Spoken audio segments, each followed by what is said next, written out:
Good morning, Jim. Good morning, Jay.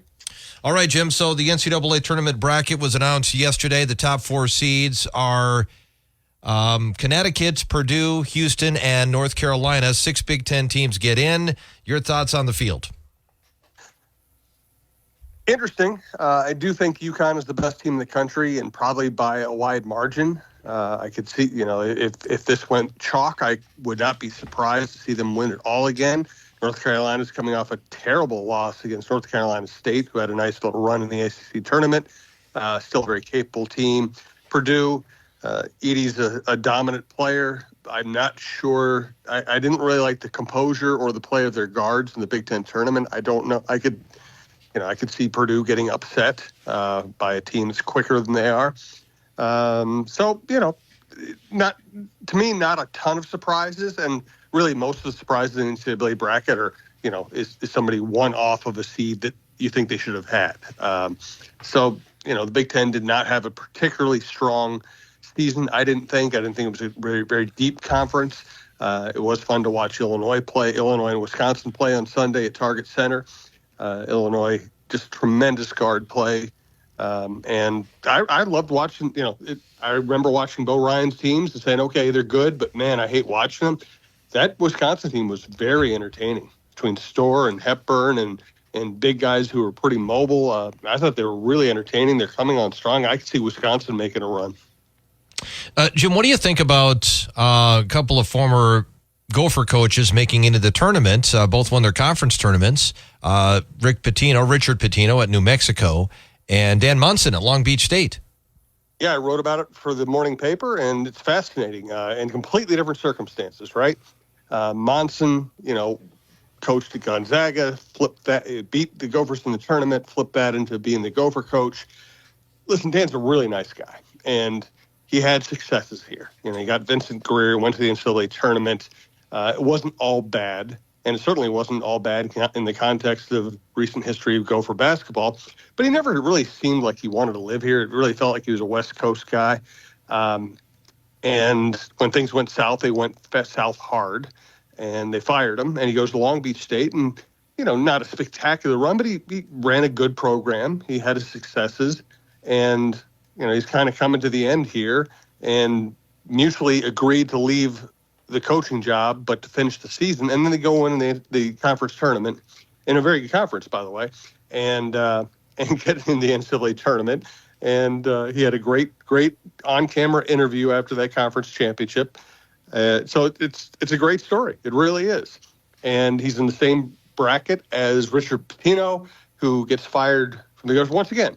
Richard, there are a lot of things we could have complained about his tenure. There was a perception that I think is true that he was not the hardest worker when it came to recruiting. It's hard to win the Big Ten if you're not going to recruit. But he also had successes. He won an NCAA tournament game over Louisville. He brought in Amir Coffey, Jordan Murphy. He had good teams. So he gets fired, goes to New Mexico, and brings Jamal Mashburn with him. And his third year, he wins the conference championship. Again, a very good basketball conference that had San Diego State going to the championship game last year. Wins the conference tournament. Now he's in, and there's a remote possibility these teams could meet in Sweet 16. Yeah, very remote, especially with Long Beach State being a 15 seed. But yes. You never know. That's why they play the games. The Gopher men's basketball team, they made the NIT, so they get in. They'll play at Butler tomorrow night. Do you have any thoughts on them making it in? And I think it's 5 schools turned down the invitation. Yeah, Indiana was one of the teams that turned down the invitation. It probably depends on where your program is. I think for an established program in a sport now where 68 teams make it into the bracket, if you're Indiana, this going to the NIT probably feels like small beer, right? The Gophers are still trying to find themselves. They're trying to build something. I just don't think playing more is a bad thing. Especially if you have any sense in Ben Johnson's case that there's some enthusiasm from these guys to play and improve again. There's college basketball has a long off season. If you can play more basketball, if you can have it be productive in any way, it's probably not a bad thing to go do. Jim, the Timberwolves are going to play at Utah tonight. Speaking of the NBA, how about Kyrie Irving's left-handed hook shot to win the game against Denver yesterday? I mean, what a wonderful player. I mean, he's just not a very big guy. He's small. He is a wizard with the ball. He's an incredible ball handler. He's incredibly inventive around the rim. He can shoot from all angles. I mean, he's a wonderful player.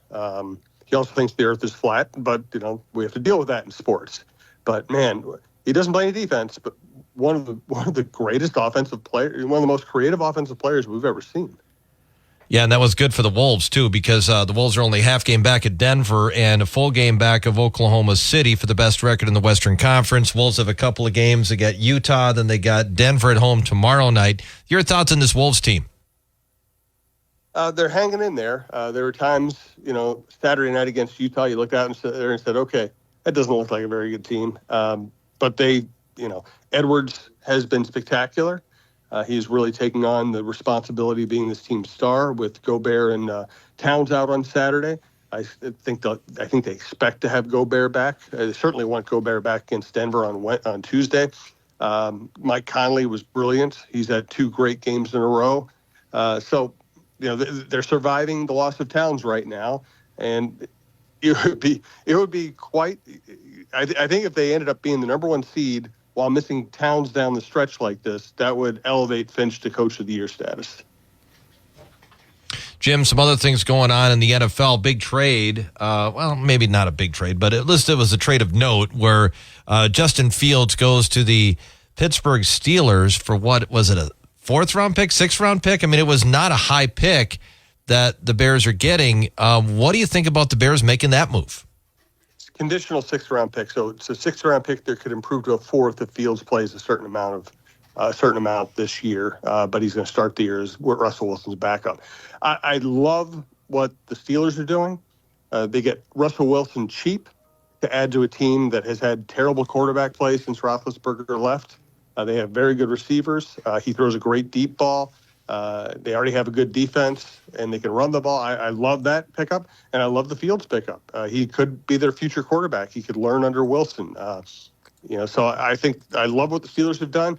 It feels like the Bears botched this. They've done a lot of good things under Ryan Poles recently. It feels like they botched this one. It feels like maybe holding on to him longer and waiting for some other team that didn't get a quarterback they wanted in the draft, that might have been the way to go. It's pretty clear they wanted to not have Justin Fields in the same room as the quarterback who was going to be replacing him. I understand that, but not a great – it just feels like they should have gotten more. Oh, there are 2 things going on here. Number one, the Bears might not have traded him at the right time for the right value.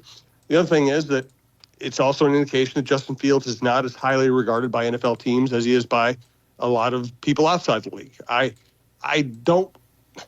I'm split on Fields. I wouldn't want him determining my future if I were a coach or a general manager, and yet I do see talent there. The Bears are not going to trade him within the division, but you look at that as a Viking fan, you know what they've got in their quarterback room right now, and you're like, boy, it'd be nice to have Fields for a 6th-round pick.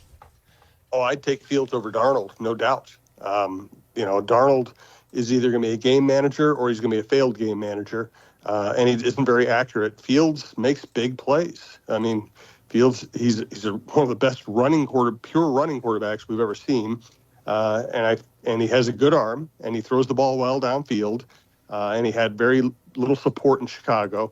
I don't know that he's going to be a good NFL quarterback, but there are elements of his game that are really enticing. Jim, the Twins continue to play over the weekends, and Brooks Lee had his first spring training home run. He had a couple of hits.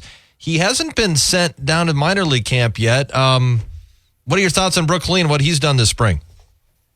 He's done what they wanted and expected him to. He's looked like a big leaguer. As I always say this time of year, if spring training stats mattered, then Luke Hughes would have done more than play 100 big league games and hit 218. You can get fooled by spring training stats, but what you want to see is, people stand up closer observation. People handle their nerves. People look like a big leaguer, and Brooks Lee is doing that. He just looks like a player. He's a very smart player. He's polished.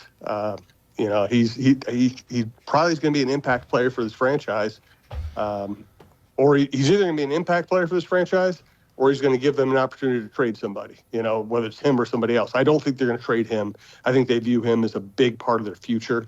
But they've developed so much position playing talent now that they're going to have a lot of options. Jim, what's the high end on him? Is he a guy who could develop power? Is he a hit for batting average guy? What do you think? I think he's the gap power guy right now. Typically, good young hitters who can square the ball up and hit line drives, they tend to develop power as they mature, as they add muscle, as they add understanding, as they understand not just muscle, but also an understanding of what pitches to look for that you can drive, what situations to look to really drive the ball. So, you know, to me, he's on kind of just a classic trajectory for a good young hitter. He's going to hit the ball really hard, and then eventually he's going to hit the ball hard and over the fence. I'm not saying he's going to be a pure home run hitter or a pure power hitter, but I do think he will be able to hit the ball over the fence. You know, I don't know if he's a 20 home run year guy, 25, but I think he's going to be a good all-around hitter. I remember last year at this time we were talking about Max Kepler and how it was a big year that he needed to show that he belonged. How about Alex Kirilloff? Is he kind of in that situation this year? Yes. They like his approach, his hitting approach. He looks like a big league hitter. He does a lot of things really well, but he doesn't stay healthy, and he just hasn't had that breakout year that they thought was going to happen maybe 3 years ago. You know, so he's got to stay healthy. He's got to prove he can stay healthy. He's got to prove that he can be an impact player. And, you know, I mean, I really like the Santana deal. He's a guy who might end up batting leadoff for him. He's an excellent fielder. But, you know, they would love it if Alex Kirilloff emerged this year as their future first baseman, and Santana was just a 1 year stopgap. All right, Jim, what do you got in your podcast? Full slate is up, including good chin music with Roy and Lavelle. Everything's at talknorth.com. Also did a show with Jeff Diamond, the former Vikings general manager, about all the offseason moves the Vikings have made. Jeff Diamond's Vikings and NFL Insider. Everything's at talknorth.com or on your favorite podcast app. All right, Jim, thank you. We'll talk to you again tomorrow. Thanks, Jay. It's Jim Souhan, Star Tribune sports columnist, joining us every weekday morning at this time. Follow him on Twitter at SouhanStrib. Check out his latest column in the Star Tribune or his podcasts at talknorth.com. Jim, today brought to you by the Green Mill in downtown St. Cloud. Dream Getaway 76 continues, and our first code word of the day is egg. E-G-G, egg. I like to have an egg for breakfast. Egg. E-G-G. Type that in. You could win a vacation of a lifetime. Code words today also at 10:20 and 12:28 during our Twins broadcast. And then at 3, we'll have our app-only code word. News next.